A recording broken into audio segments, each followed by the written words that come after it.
Hello everyone, welcome back to the channel. তো আজকের discussion হচ্ছে চরকির নতুন ওয়েব ফিল্ম মিউ এর টিজার নিয়ে। মিউ নাম থেকে বোঝা যাচ্ছে বিড়াল রিলেটেড কোনো একটা টপিক, এবং আসলেই তাই। এই সিনেমাটি তৈরি করা হয়েছে বিড়ালের উপর ভিত্তি করে, যেটা পরিচালনা করেছেন আতিক জামান এবং অভিনয় করেছেন আজিজুল হাকিম, আফসানা মিমি, সাদিয়া আয়মান সহ আরো অনেকেই। সো এই সিনেমার মধ্যে আমরা টিজারে যেটা দেখতে পেয়েছি যে একটি মেয়ে বিড়ালকে খুবই পছন্দ করে, বিড়াল পোষে বাসায়। কোনো একটা কারণে বিড়ালটি হারিয়ে যায় এবং হারিয়ে যাওয়ার পর সে বিভিন্নভাবে বিভিন্ন উপায়ে খোঁজার চেষ্টা করে যে বিড়ালটা কোথায় হারিয়ে গেল। এবং টিজারে এমন দৃশ্য দেখা গেছে যে একটা কবর খুঁড়ে দেখছে যে সেখানে বিড়াল আছে কিনা। তার এই বিড়াল প্রীতির উপর আবার তার বাবা মা খুবই বিরক্ত।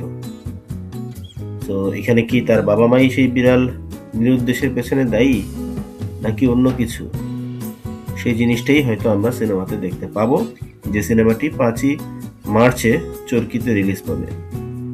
খুবই ইন্টারেস্টিং টপিক। বাংলাদেশে এরকম পোষা প্রাণীর উপর ভিত্তি করে স্টোরি আমরা কিন্তু খুব একটা দেখিনি। সো সেদিক থেকে চিন্তা করলে একদম নতুন ঘরানার একটি সিনেমা আমরা দেখতে যাচ্ছি, যেখানে সবাই অভিনয় করেছেন। কেন্দ্রীয় চরিত্রে অভিনয় করেছেন সাদিয়া আয়মান। অবশ্যই তিনি নায়িকা হিসেবে খুবই পপুলার এখন নতুন প্রজন্মের কাছে। পাশাপাশি ইভন আছেন এখানে সাদিয়া আয়মানের বিপরীতে। এছাড়া আফসানা মিমি, আজিজুল হাকিম, তারা অনেক অভিজ্ঞতা সম্পন্ন অভিনেতা অভিনেত্রী। তাদের অভিনয়ের ব্যাপারে কোনো প্রশ্নই নেই, তারা তো অবশ্যই ভালো অভিনয় করেন এবং গল্পটি হয়তো এই সিনেমার সবচেয়ে বড় আকর্ষণ হতে যাচ্ছে। এই সিনেমাতে আরো একটি ইম্পর্টেন্ট চরিত্রে অভিনয় করেছেন আফজাল হোসেন। আমি শুরুতে বলতে ভুলে গিয়েছিলাম। তো আফজাল হোসেন যেখানে থাকবেন সেই চরিত্রটি অবশ্যই ইম্প্যাক্টফুল হবে, এবং তিনি যে মাপের অভিনেতা, নিশ্চয়ই তিনি তার সিগনেচার স্টাইলটা এখানেও আমাদেরকে দেখাবেন। তো খুবই ইন্টারেস্টিং একটা মুভি হতে যাচ্ছে মিউ।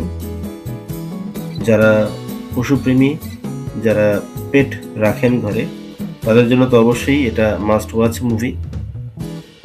কি ধরনের এক্সপিরিয়েন্স আমরা করব মুভিতে, সেটাই কিন্তু এখন 5 তারিখের জন্য অপেক্ষা। সো হোপফুলি চরকি তার যে সুনাম, কন্টেন্টের ব্যাপারে তার যে সুনাম, সেই সুনামটা মিউ সিনেমার মাধ্যমে সেটা ধরে রাখবে।